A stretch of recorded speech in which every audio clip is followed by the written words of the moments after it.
Madzibaba asvika henyu tikubatsirei. Madzibaba asvika henyu tikubatsirei. Munopfugama zvenyu madzibaba. Pfugamai zvenyu madzibaba. Mati. Kupfugama chaiko. Pfugamai zvenyu kupfugama chaiko. Madzibaba kumushande kupi? Itai kupfugama madzibaba. Itai kupfugama madzibaba. Madzibaba kumushande kupi? Mati. Kumajeriko kwamunobva. Kumajeriko kwamunobva. Handibvi kujeriko ini. Kumusha kwamunobva. Kumusha kwamunobva. Ndakabva kokudhara. Ndaane time. Ndekupi? Ndekupi? Kubva kwasekuru muno. Kumusha ndakabva kokudhara. Kumusha kwacho ndekupi madzibaba? Kumusha kwenyu ndekupi madzibaba? Kumusha kugweru. Kugweru. Kugweru. Ndokwandaona kuri kubva dambudziko rese madzibaba. Ndokwandaona kubva dambudziko rese madzibaba. Rinoita kuti mupfeke futi zvitsvuku. Rinoita kuti mupfeke futi zvitsvuku pamasowe. Zvitsvuku? Izvo zvamakapfeka izvi. Izvo zvamakapfeka izvi. Hazvibvumidzwi. Hatitenderi pano pamasowe kupfeka. Hatitenderi pano pamasowe kupfeka zvitsvuku. Asi aizi hembe kaibhandi kwava nechitsvuku ane chiri mukati umu. Chipi kufuti nema? Chiri kuonekera mukati icho. Haya, madzibaba. Madzibaba. Itai zvamawira pano pamasowe. Itai zvamawira pano pamasowe. Mhepo yese ndaona iri kuvhuvhuta kubva ikoko kugweru. Mhepo yese ndaona iri kuvhuvhuta kubva kumaguru ikoko kugweru. Mhepo.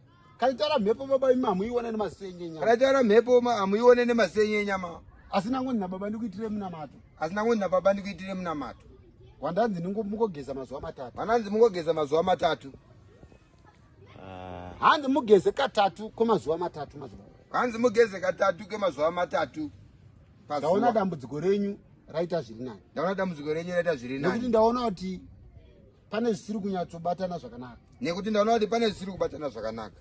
Ndazvinzwa munhu waMwari. Saka dombo iri ndorishandisa sesipo here ndoita sei? Aiwa, hanzi mugeze katatu pazuva. Hanzi mugeze katatu pazuva. Kwema 3 days. Kwemazuva matatu.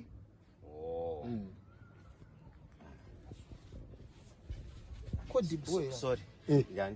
Ndisingazivi kuti kuri kumbonaya. Saka kana kusina zuva ndoita sei mamati ndigeze katatu pazuva kwemazuva matatu. Kungonogeza baba ndozvandaudzwa. Kungonogeza baba ndozvandaudzwa.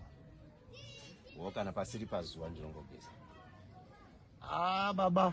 Izvi zvakutoda kunombone munozondienda mega ikoko. Kwe 3 days muchigeza katatu. Mbende munozondienda mega kwemazuva matatu muchigeza pazuva.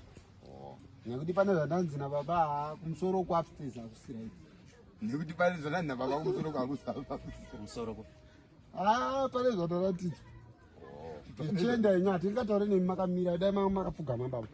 Tichienda yenyu dai hatingataure nemi makamira dai makapfugama baba. Maita basa munhu waMwari. Kodwa. Aiwa, type.